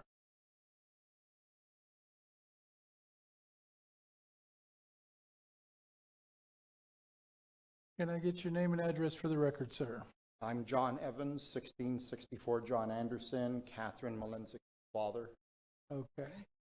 And you've heard the staff report. Is there anything you'd like to add to that? Just what we've already given, and it's basically the covered awning is strictly for sun protection. It's a aluminum louvered system, so we can angle off the sun when we get the sunset, because we do get the west off the river. We've talked to the neighbors. They are good with it. It has 2 pillars towards the river that supports it, and the rest is anchored to the house. Very nice professional system, high quality, and for sun protection. All right, sir. Mr. Feller, you had a question for? Do those 2 pillars that support it, do they have to dig any further footers or anything like that, or will it just go into the existing concrete foundation? No, they are putting in footings. So for they do those have to 2 dig pillars, footers in yes. there? Okay. Any other questions for the applicant? All right, sir, we'll see if we have any public participation. If we do, I'll give you a chance for rebuttal. Do we have any public participation? All right, we're going to close the floor for public participation and open it up for commission discussion or motion. I'll be glad to make a motion. Go ahead, Ms. Shelley. Case number V-22-163, motion to approve. Okay. And do we have any staff conditions on that? Okay. We got a motion to approve variance V-22-163 from Ms. Shelley and a second from Mr. Sixma. Any discussion on the motion? All those in favor signify by saying aye. Aye. Any opposed? Motion carries unanimously. Ms. Shelley, we're in the home stretch. Case number V-22-164, a variance to reduce minimum interior building separation requirements on urban multifamily residential R8 zoned property. Thank you, Ms. Shelley. Mr. Shams, can I get the staff report on this one? Sure. Good morning again. The applicant is seeking to construct 18 multifamily housing units in Orem Beach at the intersection of Spanish Waters Drive and Ocean Shore Boulevard, which is State Road A1A. The subject parcel is a corner lot and is subject to 2 front yards. The setbacks are 25 feet in the front, but also because this is a corner lot, they allow 20 feet for the second front yard. This one is interesting in particular because it is multifamily and it has separate structures inside of the property. The R8 zoning requires 50 feet between the fronts and rears of principal structures, which is why there's so many variances here. Variance 1 is for unit 3 and 4, reduced from 50 feet to 25 feet. Variance 2 is for unit 18 and unit 10 from 50 feet to 25 feet. Variance 3 is from unit 16 and unit 10 to 50 to 25 feet. Variance 4 is unit 16 and unit 11 from 50 to 31.9 feet. Variance 5 is unit 15 and unit 11 from 50 to 25. Variance 6 is unit 15 and 12 from 50 feet to 33.6 feet. Variance 7 is unit 14 and unit 12 from 50 to 28 feet. And unit 8 is unit 14 and 13 from 50 feet to 30.7 feet. The property has an urban high-intensity land use, which requires 8 to 20 dwelling units per acre, The property itself is 1.83 acres, so there must be a minimum of 14 units. The applicant proposed 18 units to satisfy this threshold and minimize the infrastructure impacts. Due to the size, he is technically a bit allowed to have more units, but he's limiting it to 18. The units have a proposed buildable area of approximately 1,768 square feet, which well exceeds the minimum for the R8, which is 875 square feet. Staff recommends denial on all 8 variances as they fail to meet 4 of the 5 criteria. There is no special condition on the property as there is adequate space for multifamily housing. The applicant mentions construction of State Road A1A constricted the property itself, but this is not a special condition of this property as it affects all parcels along State Road A1A. And the literal interpretation would not prevent the ability to construct housing units, and this is not the minimum variance to allow the reasonable use of the land. However, if the PLDRC find evidence to approve, staff recommends a condition that the applicant apply for final site plan approval through the county's land development office. I'm available for question if needed. Any questions for staff? Yeah, what's the max density on the site? The max density, I think, Max allowable, I should say. That's 20 units per acre, so a little under 40. How about 34 units? And he's going in for 18? Yes, sir. Okay. Mr. Chair, I think that's actually the minimum density. He can't go below that. I think you have to hit 18. 18 is the minimum? Yes. No. I thought you said minimum 14. No, the minimum is 14 because Okay. I thought it was 14. All right, yeah. never it's mind. 8 The units maximum per is acre. 40. Is that correct? Maximum is 34. 34, okay. The minimum is 14. All right, thanks. Okay, when you talked about meeting the requirement, you mentioned that the density, the amount of units, but yet we've got a minimum amount of 14. I mean, how else would he get to even the 14 in if he did so without asking for a variance? So the units he's proposing to build are very large, so they well exceed the minimum requirement for the size of multifamily housing. So an option is to reduce the size of the units to reduce the amount of, or to increase the amount of space between the principal structure. Okay, all right. Okay, thank you. And is the applicant present? Sir, good morning, Mr. Chairman, members of the Planning Board.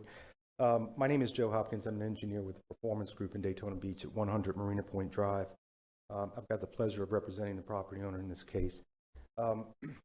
Just a couple of points of clarification. There's an exhibit, the variance exhibit that was up earlier.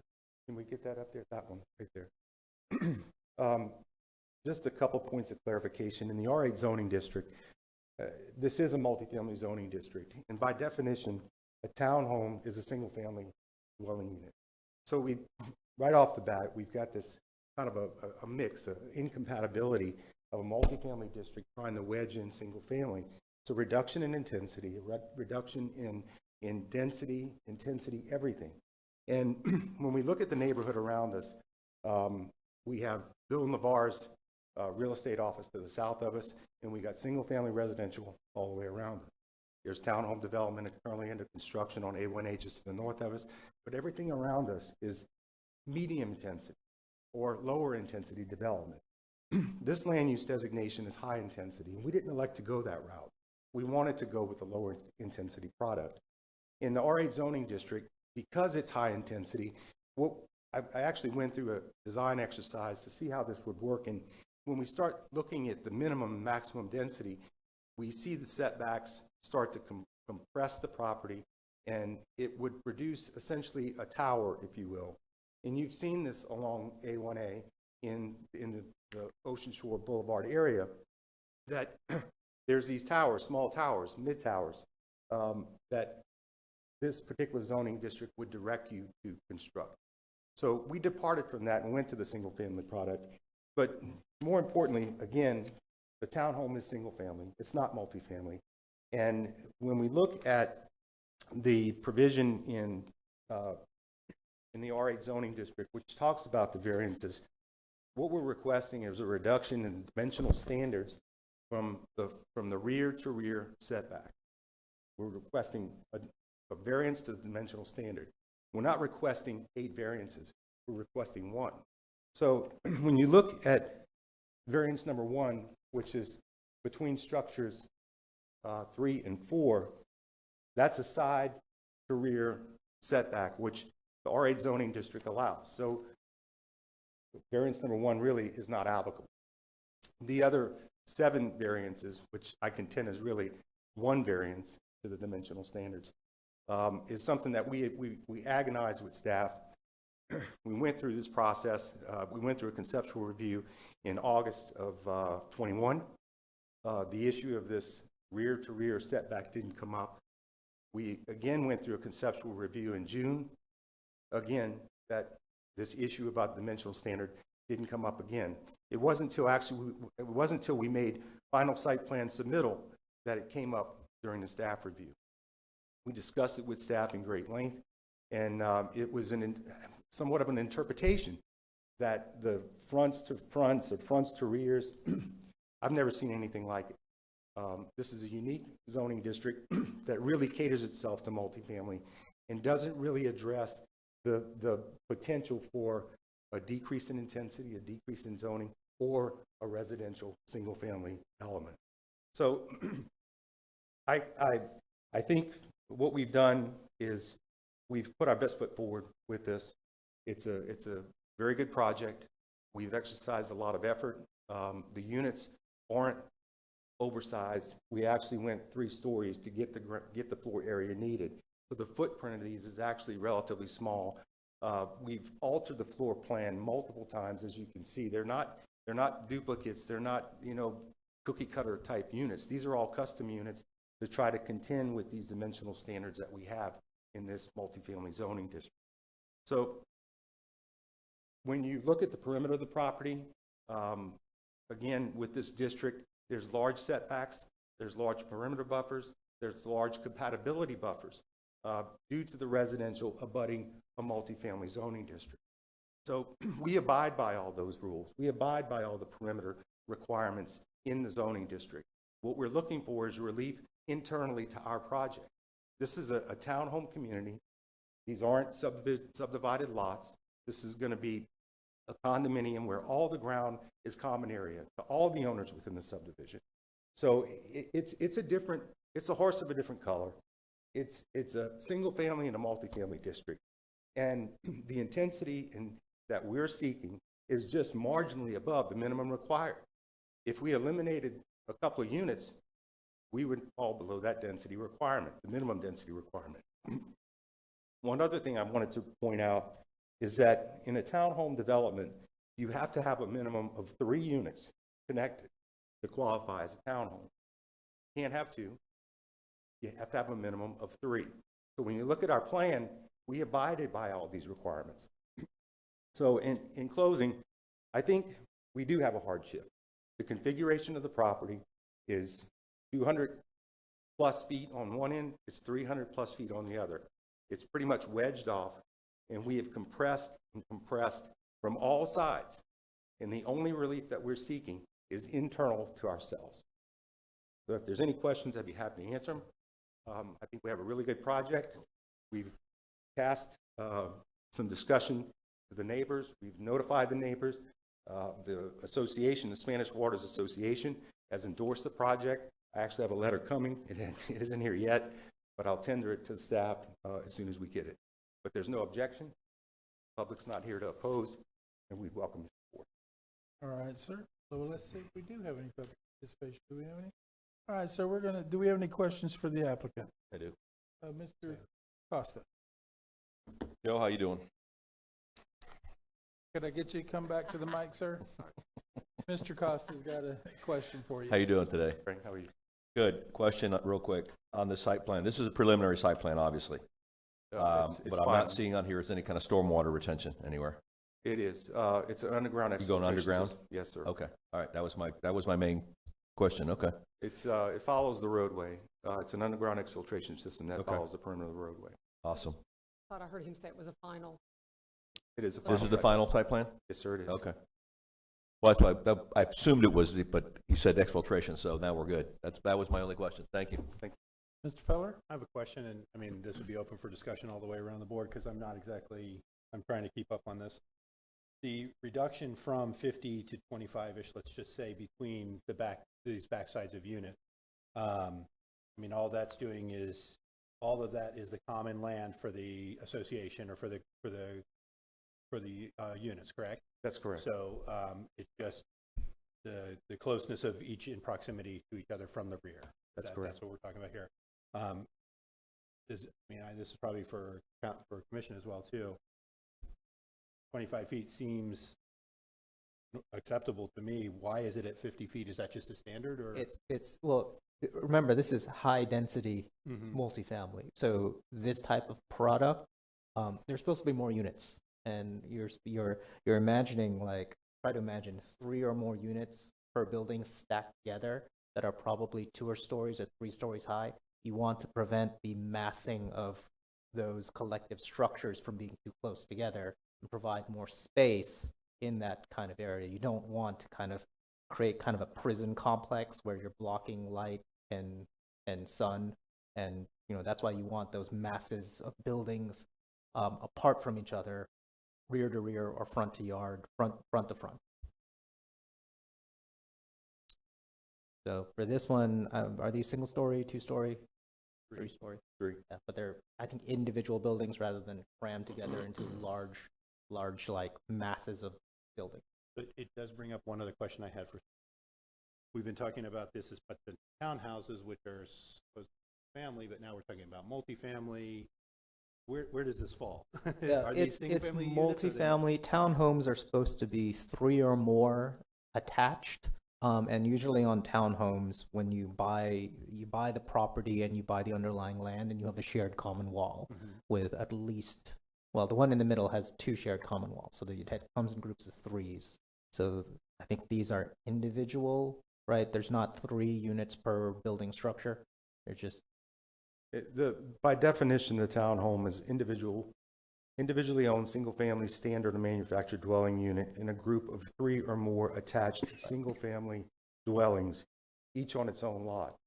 So by definition, it assumes that we're going to have subdivision lots. Yes. That's not the case Yeah, here. so it's not a townhome development. But the requirement for 3 in a row, single-family, is by definition. Well, it's 3 attached. 3 attached. They have to be attached together. So, the fact that you don't have 3 attached, they're not on its own lot. So these aren't technically townhomes. We just consider them multifamily, which is kind of is an odd.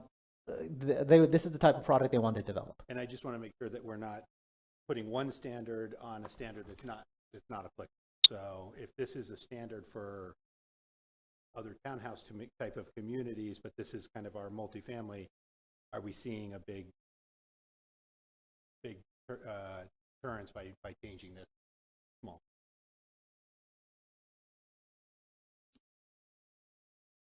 Okay. Any other questions? I welcome it as discussion. I mean, again, that's why I asked what the maximum capacity was here. So technically, they could go 3 stories high, and we'd have a canyon, a box of, which is for that area, not aesthetically appealing.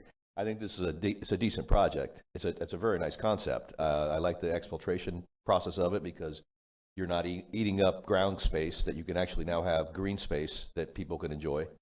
Aside from that, I mean, because technically you don't have a yard because you're basically all sharing this common area together. You're across the street from the ocean. I think this is a great product great fit, I should say, for this particular piece of dirt.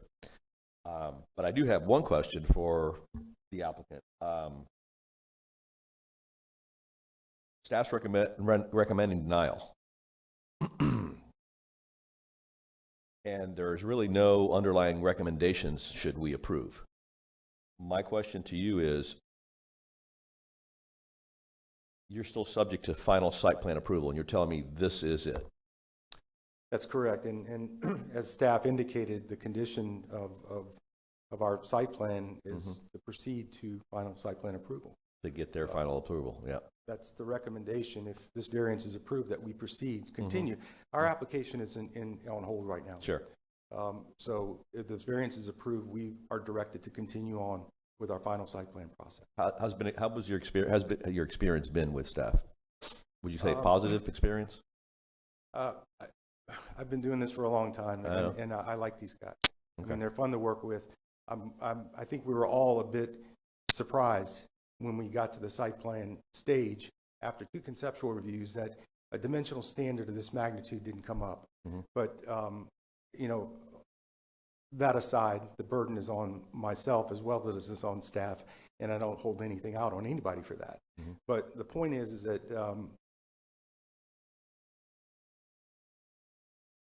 I'll leave it.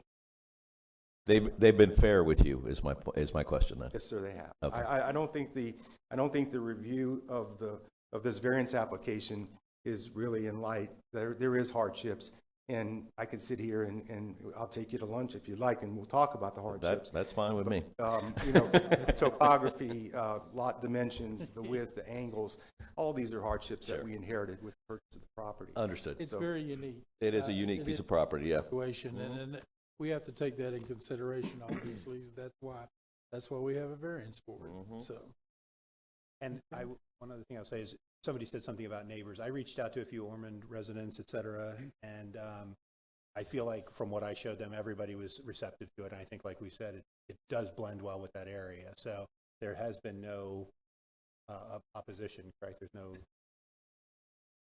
Yeah, we'll just chalk that up to an ex parte disclosure. But nobody here. Do I have to? Well, it's for anyone.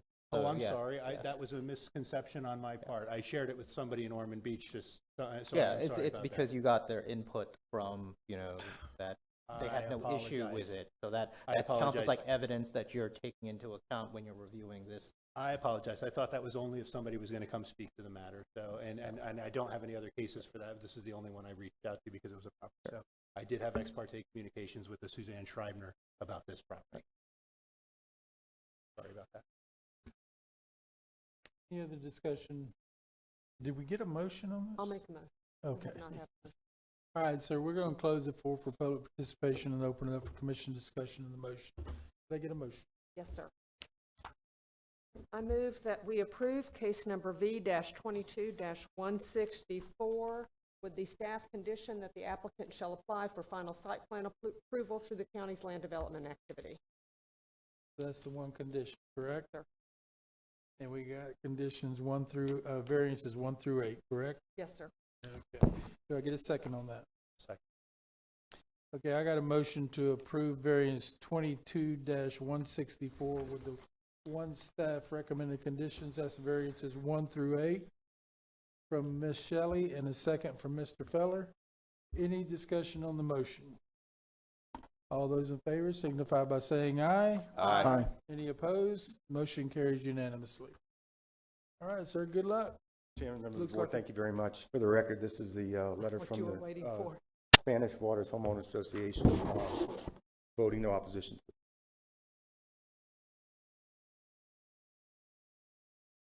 Okay, that looks like that takes care of all the business we have today, other than any other public items, Ms. Smith? Yes, sir. Do we have any staff items? Yes, sir. Just a reminder that we have a meeting on September 29th. We'll be bringing back the item you reviewed last month on the Southwest Activity Center, and we'll be asking you to take action on that item, and we'll be providing a little bit of a background on the SWAC for you. Okay, this presentation that the staff's going to be giving, do you have an idea of how long that presentation is, approximate? We're in the process of making it, but my estimate at this point would be about 15 minutes. Oh, okay. And we will have staff in the room that can answer any traffic questions you may have. Okay. All right.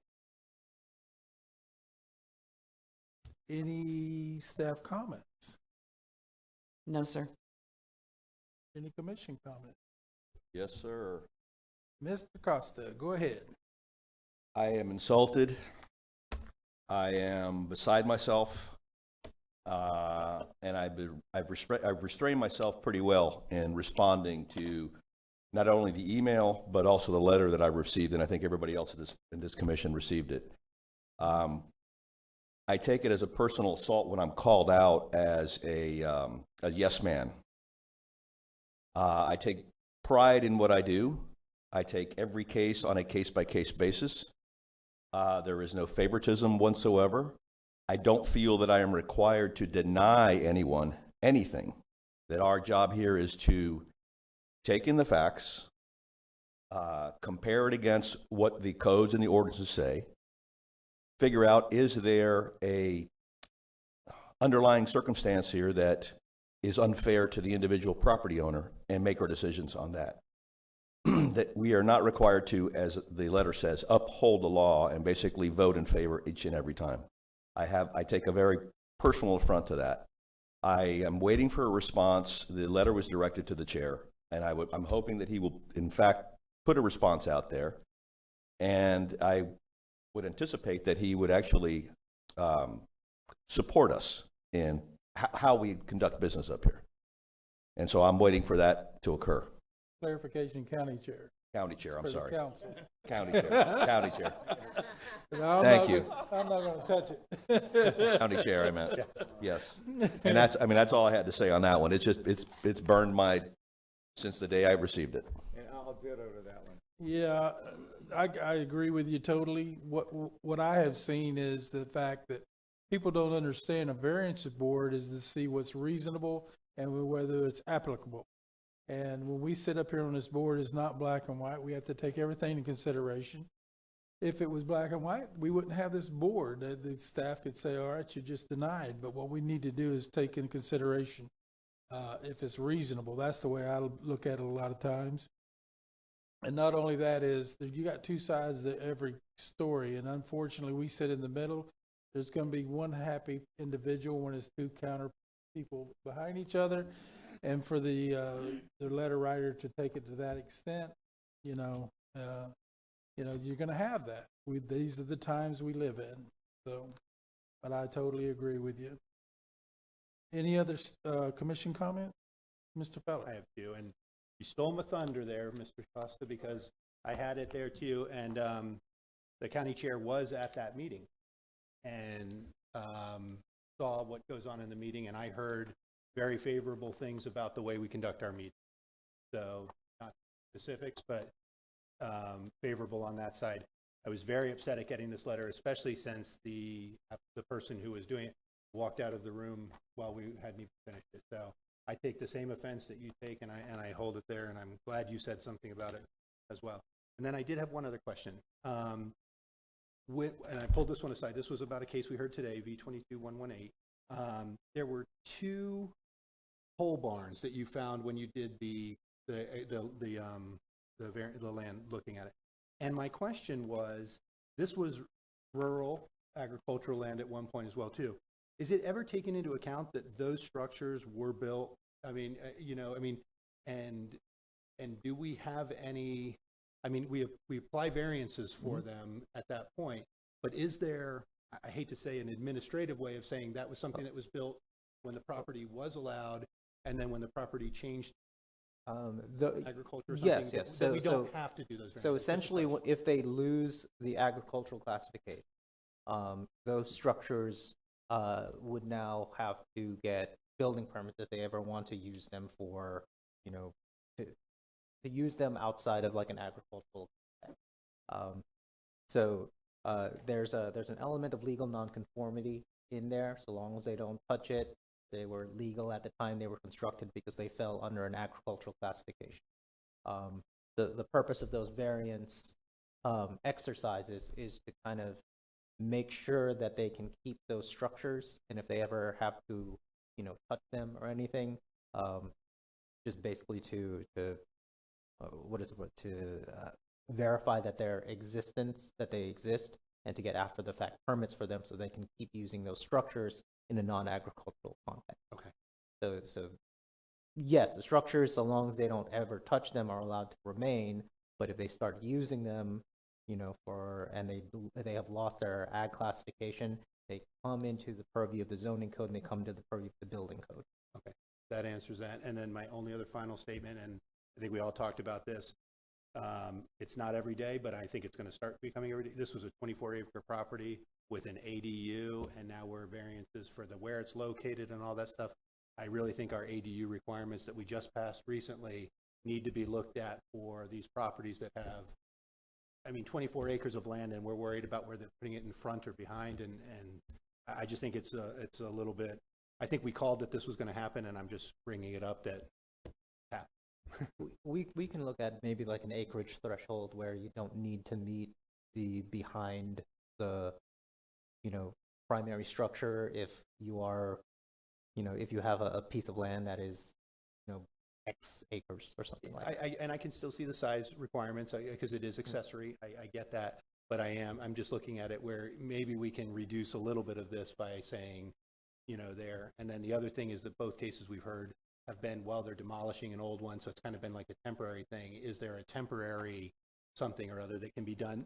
I'm just trying to lighten the load, if you will, on some of these things that are somewhat going to go away when they demolished the house, built a new one, and then we don't need the 50% requirement anymore. Just curiosity. The issue with those is we're not guaranteed that they're going to follow through and demolish it. So it's temporary, but it's kind of something that we have. Okay, understood. That helps out. As usual, I will not will not miss the opportunity to make my comment on this, and I'm pretty consistent with it. I have an issue that a property is zoned agriculture, and if it's a bona fide agriculture use, no problem, but if it's not, it's a problem.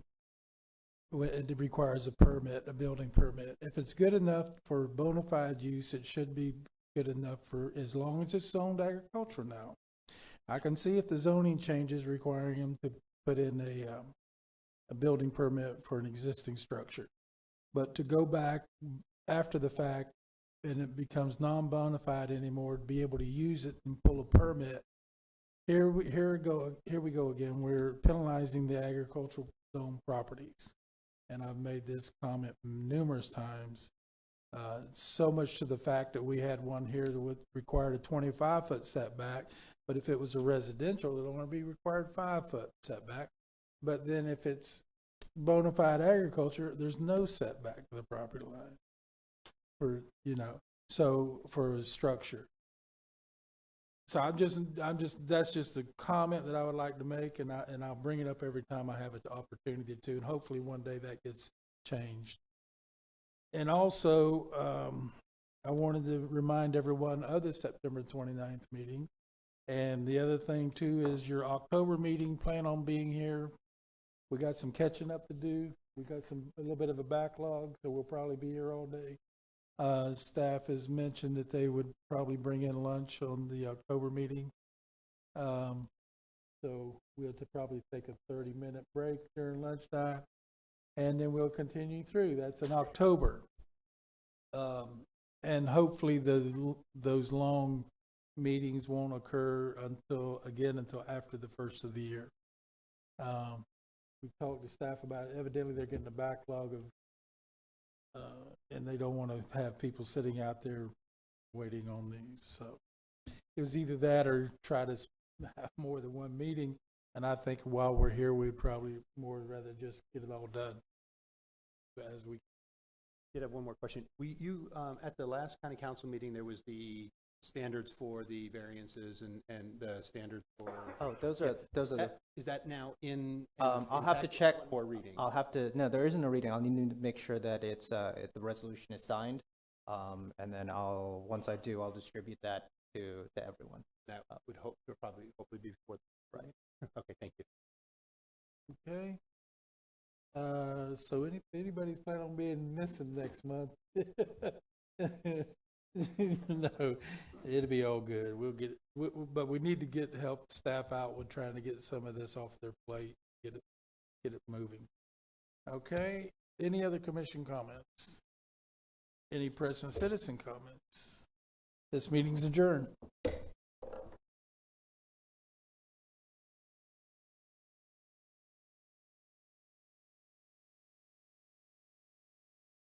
Yeah.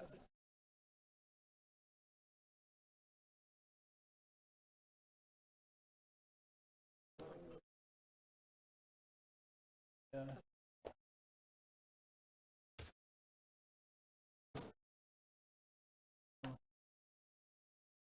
Well, I do it every time. Yeah.